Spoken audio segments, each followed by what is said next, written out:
अस्सलाम वालेकुम। आज हम कुछ इंपॉर्टेंट चीज़ें डिस्कस करेंगे quality assurance and quality control की इंटरव्यू प्रिपरेशन के हवाले से। कुछ इंपॉर्टेंट चीज़ें डिस्कस करेंगे as a QC inspector, QC engineer. अगर आपने काम करना है तो ये डॉक्यूमेंटेशन आज एक डिटेल वीडियो में बनाने वाला हूँ। इसमें हम कंप्लीट डिटेल से कुछ चीज़ें डिस्कस करेंगे। स्टार्ट करते हैं अपने आज की इस टॉपिक को। सबसे पहले हमारे पास है role and responsibility of quality control inspector. एक रोल एंड रिस्पॉन्सिबिलिटी क्या होती है, आज हम ये डिटेल से डिस्कस करेंगे। सबसे पहले हमारे पास जो पॉइंट है, check and review plan and specification में ओवरव्यू दूंगा। अगर आपको ये डॉक्यूमेंट चाहिए कि कंप्लीट डिटेल इंटरव्यू प्रिपरेशन के डॉक्यूमेंट है, ये भी मैं आपको प्रोवाइड करूंगा। बट इसको आपने कॉन्सेप्ट इस पे क्लियर करना है, ठीक है, कि ये ऑन फील्ड जो है, ग्राउंड जो होता है वो किस तरह काम होता है। अब सबसे पहले हमारे पास है कि रोल एंड रिस्पॉन्सिबिलिटी क्या होती है। As a QC inspector, QC engineer की रिस्पॉन्सिबिलिटी क्या होती है। अब सबसे पहले हमारे पास है role and responsibility of quality assurance and quality control inspector. QC engineer की क्या रिस्पॉन्सिबिलिटी होती है।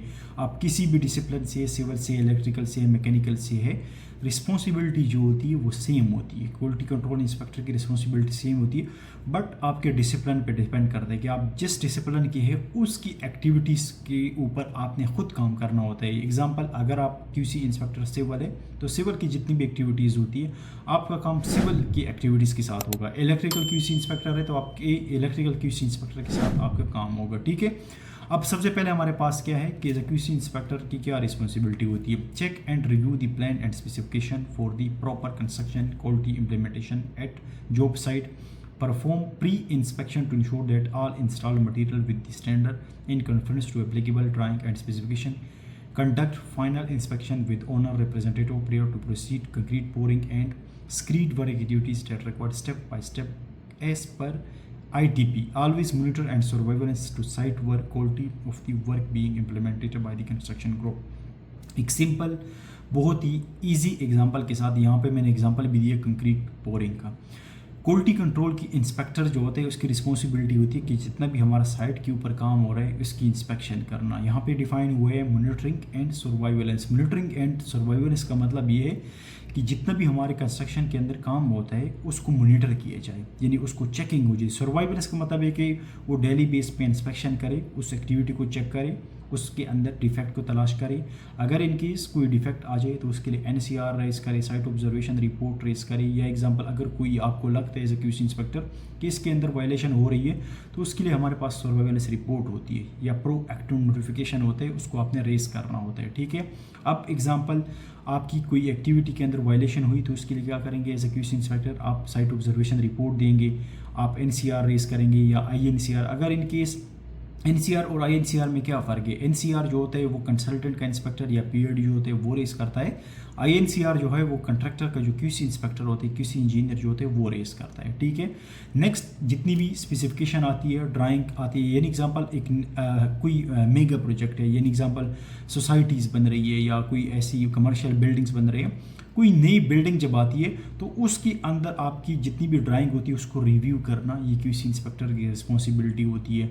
ड्राइंग को रिव्यू करना क्यूसी इंजीनियर की ये रिस्पॉन्सिबिलिटी बहुत इंपॉर्टेंट है। डेफिनेटली सम टाइम ये होता है कि उस स्पेसिफिकेशन के अंदर सम टाइम डिज़ाइन जो होता है वो चेंज आ जाता है, यानी एग्जांपल कंप्रेसिव स्ट्रेंथ जो होती है कॉलम की, बीम की, वो चेंज हो जाती है। फिर आपने एज ए क्यूसी डिपार्टमेंट के अंदर आपका जो क्यूसी मैनेजर है, आपका क्यूसी सुपरवाइज़र है, डिप्टी क्यूसी मैनेजर है आपका, एग्जांपल नॉन आरामको प्रोजेक्ट की अगर हम बात करें तो उसको आपने इन्फॉर्म करना है कि हमारे यहाँ पे जो डिज़ाइन है वो चेंज हो रहा है।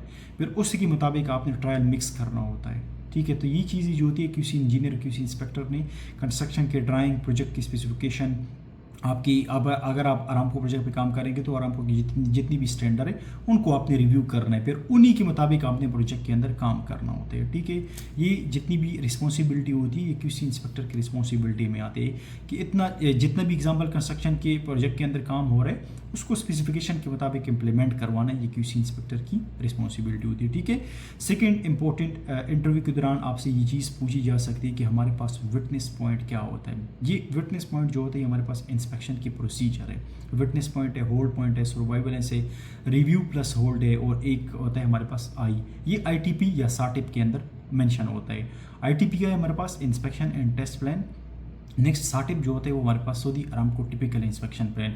अगर आप अरामको प्रोजेक्ट पे काम करेंगे तो वहाँ आप साटिब को फॉलो करोगे, अगर आप नॉन अरामको प्रोजेक्ट पे काम करोगे तो वहाँ आप आईटीपी को फॉलो करेंगे, ठीक है।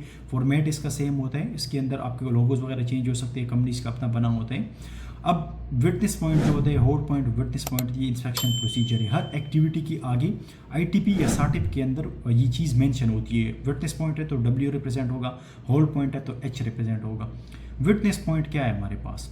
QAQC organization shall be notified for the timing of the inspection or test in advance. However, the test or inspection shall be performed as scheduled of if the QAQC organization representative is not present. Witness point का simple मैं example देता हूँ। Witness point हमारे पास वो point होता है कि अगर इन केस आपने उस एक्टिविटी, यानी एग्जांपल आईटीपी में एक एक्टिविटी के अंदर हमारे मेंशन है कि ये एक्टिविटी आपकी विटनेस पॉइंट है, यानी उसके आगे डब्ल्यू लिखा हुआ है आईटीपी के अंदर। आपने जब आप WAR रेस करेंगे, RFI रेस करेंगे, वर्क इंस्पेक्शन रिक्वेस्ट या रिक्वेस्ट फॉर इंस्पेक्शन रेस करेंगे, तो उसमें आपने क्या करना है, उस एक्टिविटी के लिए जब RFI रेस करेंगे आप PAD को इन्फॉर्म करेंगे, कंसल्टेंट के इंस्पेक्टर को आप इन्फॉर्म करेंगे कि इस एक्टिविटी के लिए हमने RFI रेस की। RFI हम 24 आवर पहले रेस करते हैं, ठीक है। यानी एग्जांपल जो हमारी नॉर्मल प्रोजेक्ट होते हैं, अगर आपका रिमोट एरिया है तो वहाँ आपका 3 डेज़ भी आ सकता है, आपका 7 डेज़ भी आ सकता है। रिमोट एरिया में मोस्टली जो होते हैं 7 डेज़ का होता है, आपने पहले इन्फॉर्म करना है। अब एग्जांपल आपकी एक्टिविटी जो है वो विटनेस पॉइंट है, तो एग्जांपल नेक्स्ट डे उस एक्टिविटी के लिए जो आपका PAD है, कंसल्टेंट का इंस्पेक्टर, वो कोई और बिजी है, इंस्पेक्शन के लिए नहीं आ सकता, बट आपने उसको इन्फॉर्म करना है, ठीक है। अब नेक्स्ट इसमें ये चीज़ होती है कि विटनेस में आपने जस्ट इन्फॉर्म करना होता है। वो एग्जांपल आपने कल को 10 o'clock को आपने इंस्पेक्शन का टाइम रखा हुआ है। कल को जब आप इंस्पेक्शन करेंगे, RFI जब आप रेस करेंगे, हार्ड फॉर्म में आप साइट के ऊपर लेके आएंगे। अगर कंसल्टेंट का इंस्पेक्टर उस टाइम में मौजूद नहीं है, साइट के ऊपर नहीं आ सकता, यानी एग्जांपल कहीं और बिजी है या किसी और इंस्पेक्शन में बिजी है, वो आपको ओरली बता देगा कि आप RFI जो है हमारे पास भिजवा दी और आप नेक्स्ट एक्टिविटी की तरफ प्रोसीड करें, ठीक है। नेक्स्ट अब इसका अगेंस्ट जो यूज़ होता है वो हमारे पास होल्ड पॉइंट होता है, ठीक है। होल्ड पॉइंट और विटनेस पॉइंट में क्या फ़र्क है, यहाँ पे मैं डिटेल से डिस्कस करता हूँ। Hold point QAQC organization shall be notified of the timing of the inspection or test in advance. However, the test or inspection shall not be carried out without QAQC organization representative in the attendance. Hold point क्या है हमारे पास? Hold point वो point है जिसके लिए हम activity की example RFI race करेंगे, तब तक हम उस एक्टिविटी की नेक्स्ट एक्टिविटी प्रोसीड नहीं कर सकते जब तक इस एक्टिविटी की प्रॉपर इंस्पेक्शन ना हो जाए या RFI या WAR पे साइन ना हो जाए, ठीक है। यानी विटनेस पॉइंट में क्या होता था, विटनेस पॉइंट में हम जस्ट PAD या कंसल्टेंट के इंस्पेक्टर को इन्फॉर्म करते थे। होल्ड पॉइंट में ये होता है कि आप नेक्स्ट एक्टिविटी की तरफ तब तक नहीं जा सकते जब तक एग्जांपल हम इस की RFI पे साइन ना कर दें। यानी अगर एग्जांपल नॉन आर्मको प्रोजेक्ट पे हम बात करें, एग्जांपल मैं देता हूँ, यहाँ पे एक स्टील वर्क है, स्टील इन्फोर्समेंट है या सरफेस प्रिपरेशन है, हमारे पास किसी भी एक्टिविटी एक्सकवेशन हमारी हो रही है, उसके बाद हमारी बेडिंग हुई है, हमने लीन कंक्रीट करनी है। अब एग्जांपल मेरे पास जो लीन कंक्रीट है मैं तब तक नहीं कर सकता जब तक मेरी RFI पे साइन ना हो। यानी एग्जांपल बेडिंग मैंने तैयार की तो सरफेस प्रिपरेशन एक्टिविटीज़ जितनी भी होती है हमारे पास, वो हमारे पास होल्ड पॉइंट रहती है हमेशा। अब मैं नेक्स्ट एक्टिविटी के ऊपर तब तक नहीं जा सकता जब तक मेरी RFI पे जो है वो साइन ना हो। विटनेस पॉइंट में ये चीज़ है कि एग्जांपल अगर मेरी ये क्लीन कंक्रीट है, ये मेरे पास विटनेस पॉइंट है। अब एग्जांपल आपका PAD जो है कंसल्टेंट इंस्पेक्टर इस टाइम आ जाए, तब भी आप इट्स ओके आपके RFI पे साइन हो जाए। लेकिन अगर एग्जांपल नहीं आया, आप इसको मैसेज ड्रॉप करेंगे या इसके साथ कॉल करेंगे, आपने कंटेक्ट उसको इन्फॉर्म करना है, ठीक है। एग्जांपल उस टाइम वो नहीं आया तो आप अपनी नेक्स्ट एक्टिविटी को प्रोसीड कर सकते हैं, जबकि होल्ड पॉइंट में ये होता है कि आप नेक्स्ट एक्टिविटी प्रोसीड नहीं कर सकते, ठीक है। बट उन साइट कंडीशन इस तरह होती है, साइट के ऊपर ये चीज़ होती है कि आपने काम भी रुकवाना नहीं है। As a competent QC inspector, QC engineer जो होता है वो काम को निकलवाता है, ठीक है, उसके अंदर डिफेक्ट तलाश करता है। एज ए कंपिटेंट इंजीनियर वो होता है जो आपकी कंपनीज का जो है काम निकाले, ठीक है, काम को रुकवाना नहीं होता, ठीक है। तो आपने ये चीज़ ख्याल रखनी है कि आप कंसल्टेंट के इंस्पेक्टर PAD के साथ किस तरह ट्रीट करते हैं, ठीक है, या आप आपके अंदर इतनी कंपिटेंसी होनी चाहिए कि आप कंपनी के काम को निकालें, ठीक है। यानी एग्जाम्पल डेफिनेटली आप कंपनी के अंदर जो है इंस्पेक्शन आपने ओके करवानी है, लेकिन ये भी नहीं कि कहीं वायलेशन हो रही है आप उस वायलेशन को भूल जाए और काम निकलवाएं, ठीक है। तो इस तरह भी नहीं है। QC इंस्पेक्टर आपने काम करना है तो आपने प्रॉपर स्टैंडर्ड के मुताबिक, स्पेसिफिकेशन के मुताबिक काम को इंप्लीमेंट करना होता है, ठीक है। नेक्स्ट हमारे पास है सर्वाइवेलेंस रिपोर्ट। अक्सर इसकी हमारे पास एक रिपोर्ट भी बनती है जिसको हम सर्वाइवेलेंस रिपोर्ट होती है, स्पेशली आरामको प्रोजेक्ट के अंदर होता है। बट सर्वाइवलेंस का मतलब क्या है? सर्वाइवलेंस का मतलब यह है कि QC इंस्पेक्टर, PID कंसल्टेंट का इंस्पेक्टर किसी भी टाइम आपकी एक्टिविटी को जाके चेक कर सकता है।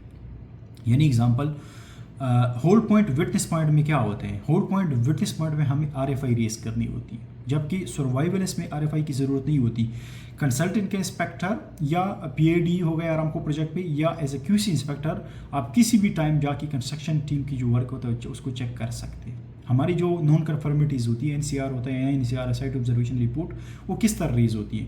As a QC inspector site के ऊपर जाके सर्वाइलेंस करता है, चेक करता है कई एक्टिविटीज़ के अंदर वो वायलेशन हो रही है, तो उस एक्टिविटीज़ की जो है वो पिक्चर वगैरह निकाल लेता है, फोटोज़ वगैरह अटैच कर लेते हैं, उसके लिए साइट ऑब्जर्वेशन रिपोर्ट रेज कर लेती है। तो वो कहाँ से आती है? वो सर्वाइलेंस से आती है। सर्वाइलेंस यानी किसी भी टाइम आप जाके, आपके पास अथॉरिटी होती है, साइट के ऊपर आप कई भी काम चेक कर सकते हैं। ठीक है, होप क्लियर हो। एक हमारे पास से होता है एक हमारे पास रिव्यू प्लस होल्ड होता है। इसके अंदर हमारी आगे मेरी ITP की जो लेक्चर वीडियोज़ होने वाली है उसके अंदर हम इसको डिटेल से मजीद भी डिटेल से डिस्कस करेंगे। ठीक है, अब ये जितने भी मैं प्रिपरेशन कर रहा हूँ, जितने भी मैं डिस्कस कर रहा हूँ, जितनी भी डॉक्यूमेंटेशन, ये एज अ इंटरव्यू की तरफ यानी मैं डिस्कस करता हूँ, क्योंकि ये इंपॉर्टेंट पॉइंट है। ठीक है, यानी एग्जाम्पल होल्ड पॉइंट क्या होता है, विटनेस पॉइंट क्या होता है, सर्वाइलेंस। ठीक है, नेक्स्ट हमारे पास है व्हाट इज क्वालिटी। आपसे इंटरव्यू के दौरान ये चीज़ पूछ सकती है कि क्वालिटी क्या है हमारे पास। To meet the minimum requirement, quality क्या है, मिनिमम रिक्वायरमेंट क्या है, स्टैंडर्ड है हमारे पास, ड्राइंग है, स्पेसिफिकेशन है, यानी आप एक काम करो स्टैंडर्ड के मुताबिक, स्पेसिफिकेशन के मुताबिक आप करो। ठीक है, नेक्स्ट हमारे पास है RFI। What is RFI? RFI हमारे पास क्या है, रिक्वेस्ट फॉर इंस्पेक्शन। अगर आप आरामको प्रोजेक्ट पे काम करेंगे तो इसको RFI कहा जाता है। नॉन आरामको प्रोजेक्ट पे काम करेंगे, सम प्रोजेक्टों पे इसको WIR भी कहा जाता है, यानी वर्क इंस्पेक्शन रिक्वेस्ट, कुछ इंस्पेक्शन रिक्वेस्ट भी कहा जाता है, यानी कुछ प्रोजेक्टों पे, और कुछ प्रोजेक्टों पे इसको FIR भी कहा जाता है, यानी फील्ड इंस्पेक्शन रिक्वेस्ट। अगर कभी भी इंटरव्यू के अंदर आपसे ये चीज़ पूछी जाए कि WIR क्या है, तो इस सिंपल है, RFI और WIR जो है वो एक ही चीज़ है। एक हमारे पास होता है RFI, एक हमारे पास होता है MIR। MIR जो होता है मटेरियल इंस्पेक्शन रिक्वेस्ट होती है। RFI जो है वो किसी एक्टिविटी को चेक करने के लिए जो डॉक्यूमेंट रेज होते हैं वो हमारे पास RFI कहलाया जाता है। ठीक है, या वर्क इंस्पेक्शन रिक्वेस्ट कहलाया जाता है। अगर किसी मटेरियल को हम चेक करते हैं उसको MIR कहा जाता है, यानी मटेरियल इंस्पेक्शन रिक्वेस्ट। ठीक है, नेक्स्ट हमारे पास है NCR। NCR क्या है हमारे पास? What is NCR? NCR हमारे पास नॉन कन्फर्मिटीज डॉक्यूमेंट है। NCR का मतलब हमारे पास नॉन कन्फर्मिस रिपोर्ट। जब भी साइट के ऊपर कोई वायलेशन हमारे पास हो रही होती है तो एज ए QC इंस्पेक्टर आपने NCR रेस करना होता है। NCR या INCR ऑलरेडी मैंने ऊपर डिस्कस किया था। NCR और INCR में क्या फ़र्क है? जो PID होता है या कंसल्टेंट इंस्पेक्टर जो होते हैं वो हमारे पास NCR रेस करते हैं। एज ए QC इंस्पेक्टर जो होते हैं वो इंटरनल नॉन कन्फर्मिस रिपोर्ट यानी INCR रेस करना होता है। ठीक है, यानी एज ए QC इंस्पेक्टर आप काम कर रहे हैं, साइट के ऊपर आप चले गए, इंस्पेक्शन आप कर रहे हैं, वहाँ पे आपने देख लिया कि कोई वायलेशन हो रही है। ठीक है, तो उसके लिए आपने क्या करना होता है, INCR रेस करना होता है। फॉर्मेट इसका सेम होता है। ठीक है, फॉर्मेट सेम होता है। अब इसमें ये चीज़ होती है कि इसमें भी हमारे पास डिफरेंट टाइप ऑफ वायलेशन है, मॉडरेट वायलेशन है, मेजर वायलेशन है, माइनर वायलेशन है। अब नेक्स्ट हमारे पास है what is corrective action report. Corrective action report जो है वो सिंपल, अगर मतलब हम चाहिए कि एक काम को स्टैंडर्ड के मुताबिक करवाना, स्पेसिफिकेशन के मुताबिक करवाना, ये हमारे पास क्या है, कोरेक्टिव एक्शन रिपोर्ट है। यानी एग्जांपल NCR के अंदर हमारे पास एक कंटेंट होते हैं कोरेक्टिव एक्शन, एक होते हैं कोरेक्शन होते हैं, एक होते हैं कोरेक्टिव एक्शन। ठीक है, उसमें क्या फ़र्क है? कोरेक्टिव एक्शन जो है आपको स्टैंडर्ड के मुताबिक आपने क्लियर डिफाइन करना है कि आप इस काम को, यानी एग्जांपल NCR के अंदर हम एक वायलेशन हुई है, अब उसके अंदर हम नीचे एक कोरेक्टिव एक्शन होता है, एक कोरेक्शन होती है। कोरेक्टिव एक्शन में ये चीज़ है कि हम डिफाइन कर लेते हैं कि आप ये जो काम है, जो वायलेशन हुई है, इसको आप स्टैंडर्ड के मुताबिक फॉलो करें। कोरेक्शन क्या है हमारे पास?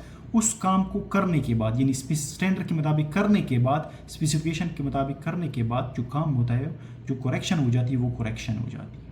ठीक है, यानी एग्जांपल कार क्या है? कोरेक्टिव एक्शन रिपोर्ट सिंपल यही है कि एक स्टैंडर्ड, एक एक्टिविटी की काम जो है उसको स्टैंडर्ड के मुताबिक फॉलो करना, ये हमारे पास कोरेक्टिव एक्शन कहलाया जाता है। ठीक है, नेक्स्ट हमारे पास है what is MDR, material deficiency report. MDR simple ये है, किसी मटेरियल को डिफाइन करने की रिपोर्ट जो होती है उसको MDR कहा जाता है, मटेरियल डिफिशिएंसी रिपोर्ट होती है। ठीक है, नेक्स्ट हमारे पास है ITP एंड SATIP।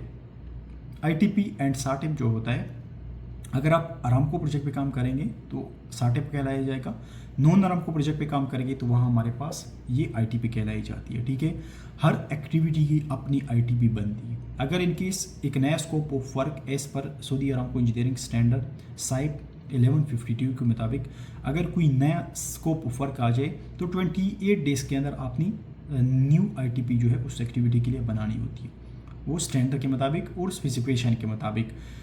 जब आप आईटीपी बनाएंगे तो साथ में आप चेक लिस्ट भी बनाएंगे, क्योंकि हमारा जो आईटीपी होती है उसके अंदर रेफरेंसेस जो होती है वो चेक लिस्ट के होती है, स्टैंडर्ड के होती है। तो डेफिनेटली जब आप आईटीपी बनाएंगे तो साथ में आपने क्या करना होता है, चेक लिस्ट को भी बनाना होता है, ठीक है। तो यही आईटीपी जो है आप 28 डेज़ के अंदर बनाएंगे और उसको अप्रूव करेंगे। फिर जब भी आपकी प्रोजेक्ट के अंदर वो वर्क आएगा तो आपने उस वर्क के मुताबिक इस काम को परफॉर्म करना होता है, यानी इसी आईटीपी के मुताबिक काम करना होता है, ठीक है। आईटीपी होता क्या है, इसके अंदर हमारी मटीरियल की या एक्टिविटी की डिटेल प्रोसीजर डिफाइन होता है कि आपने इस एक्टिविटी को इस स्टैंडर्ड के मुताबिक, इस चेकलिस्ट के मुताबिक फॉलो करना होता है, ठीक है। एक डिटेल फैब्रिकेशन होती है मैन्युफैक्चरिंग की अपनी एक्टिविटीज़ की या इंस्टॉलेशन का प्रोसेस डिफाइन किए होते हैं। सेकंड, आईटीपी के अंदर हमारे पास रोल एंड रिस्पॉन्सिबिलिटी डिफाइन होती है। रोल एंड रिस्पॉन्सिबिलिटी क्या होती है, यानी आपकी क्यूसी इंस्पेक्टर के लिए, पीआईडी के लिए ये एक्टिविटी जो है होल्ड पॉइंट है, विटनेस पॉइंट है, ये हमारे आईटीपी के अंदर डिफाइन होती है। जिस तरह ऊपर मैंने डिस्कस किया था, सर्वाइवेलेंस पॉइंट होता है हमारे पास, होल्ड पॉइंट होता है, विटनेस पॉइंट होता है, ये हमारे आईटीपी के अंदर डिटेल से डिस्कशन हुई है कि आपका होल्ड पॉइंट क्या होता है, विटनेस पॉइंट, यानी कि एक्टिविटी होल्ड पॉइंट है या विटनेस पॉइंट है, ये आईटीपी के अंदर मेंशन होती है, ठीक है। नेक्स्ट हमारे पास है होल्ड पॉइंट। होल्ड पॉइंट को ऑलरेडी हमने ऊपर डिस्कस किया है। नेक्स्ट हमारे पास है what is timing of the RFI sending in the advance 24 hour. जो हमारे पास आरएफआई की टाइमिंग होती है, आरएफआई हम थ्रू ईमेल या ईपीएम या QMIS, यानी अगर हमको प्रोजेक्ट पे काम करें, quality management information system software है, 24 आवर पहले आपने इसको सबमिट करना होता है, ठीक है।